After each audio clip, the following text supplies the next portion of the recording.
നമുക്ക് എന്ത് പ്രയാസങ്ങൾ ഉണ്ടായാൽ അള്ളാഹു പറയുന്നത് അള്ളാഹുവിനോട് പ്രാർത്ഥിക്കാനാണ്. وَإِذَا سَأَلَكَ عِبَادِي عَنِّي فَإِنِّي قَرِيبٌ أُجِيبُ دَعْوَةَ الدَّاعِ إِذَا دَعَانِ. എൻ്റെ അടിമകൾ എന്നെക്കുറിച്ച് ചോദിച്ചാൽ, നോക്കൂ, എൻ്റെ അടിമകൾ എന്നാണ് അള്ളാഹു ഉപയോഗിച്ചത്. എൻ്റെ അടിമകൾ എന്നെക്കുറിച്ച് ചോദിച്ചാൽ പറയണം, ഞാൻ അവരുടെ അടുത്ത് തന്നെ ഉണ്ട്. ഖരീബുൻ, ഏറ്റവും അടുത്തുണ്ട്. ഉജീബു ദഅവത ദാഇ ഇദാ ദഅാൻ. പ്രാർത്ഥിക്കുന്നവർ എന്നെ വിളിച്ച് പ്രാർത്ഥിച്ചാൽ, സൃഷ്ടികളോടല്ല, അള്ളാഹുവിനെ മാത്രം വിളിച്ച് പ്രാർത്ഥിക്കുക. അങ്ങനെ അള്ളാഹുവിനെ മാത്രം വിളിച്ച് പ്രാർത്ഥിച്ചാൽ ആ പ്രാർത്ഥനയ്ക്ക് അള്ളാഹു ഉത്തരം നൽകുമെന്ന്. എത്രയെത്ര മനുഷ്യരുടെ സങ്കടങ്ങളാണ് റഹ്മാനായ റബ്ബ് പ്രാർത്ഥനയിലൂടെ മാറ്റിയത്. അതിനു പുറമെ അള്ളാഹു സുബ്ഹാനഹു വ തആല വാഗ്ദത്തം നൽകിയ ഒരു കാര്യമുണ്ട്.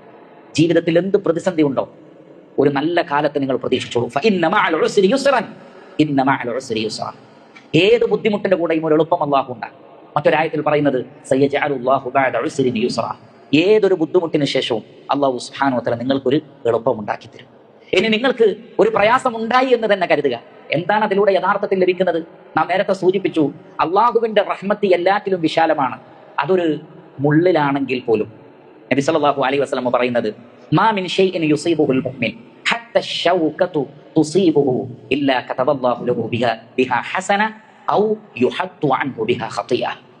നബി സല്ലല്ലാഹു അലൈഹി വസല്ലം പറയുകയാണ്, ഒരു മുഅ്മിനെ ബാധിക്കുന്ന എന്തും ഹത്ത ശൗക, അതൊരു മുള്ളാണെങ്കിൽ പോലും അത് കാലിൽ തറയ്ക്കുമ്പോഴേക്ക് രണ്ട് കാര്യം സംഭവിക്കുന്നുണ്ട്. ഒന്ന്, ഒരു ഹസനത്ത് അള്ളാഹു രേഖപ്പെടുത്തും, വൽ ഹസനത്തു ബിഅശ്രി അംസാലിഹ. മറ്റൊന്ന്, അവർ ചെയ്ത ഒരു പാപം പൊറുക്കപ്പെടുകയും ചെയ്യും. ഒരു സൂചി കുത്തുമ്പോൾ പോലും നമ്മുടെ ഒരു പാപം പൊറുക്കപ്പെടുന്നുണ്ട്. റഹ്മാനായ റബ്ബിന്റെ റഹ്മത്താണത്.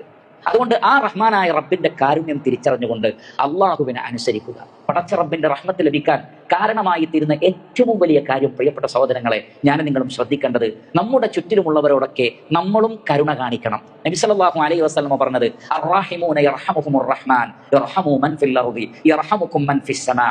കാരുണ്യം കാണിക്കുന്നവരോട് പരമകാരുണ്യകനായ അള്ളാഹു കരുണ കാണിക്കുന്നതാണ്. അതുകൊണ്ട് മനുഷ്യരെ, നിങ്ങൾ ഭൂമിയിലുള്ളവരോട് കരുണ കാണിക്കൂ, എങ്കിൽ അള്ളാഹു നിങ്ങളോടും കാരുണ്യം കാണിക്കുന്നതാണ്. നമ്മുടെ സഹജീവികളോട് നാം കരുണ കാണിക്കുന്നില്ലെങ്കിൽ നമുക്ക് പിന്നെ എങ്ങനെയാണ് റബ്ബിന്റെ റഹ്മത്ത് ലഭിക്കുന്നത്? അതുകൊണ്ട് അള്ളാഹുവിന്റെ കാരുണ്യം ലഭിക്കാൻ ഇണകളോടും മക്കളോടും മാതാപിതാക്കളോടും അയൽവാസികളോടും നാട്ടുകാരോടും പ്രയാസം അനുഭവിക്കുന്നവരോടും മൃഗങ്ങളോടും എല്ലാറ്റിനോടും കരുണ കാണിക്കണമെന്നാണ് റസൂലുള്ളാഹി സ്വല്ലല്ലാഹു അലൈഹി വസല്ലം പഠിപ്പിച്ചിട്ടുള്ളത്. ഇനി ഈ വിഷയങ്ങൾ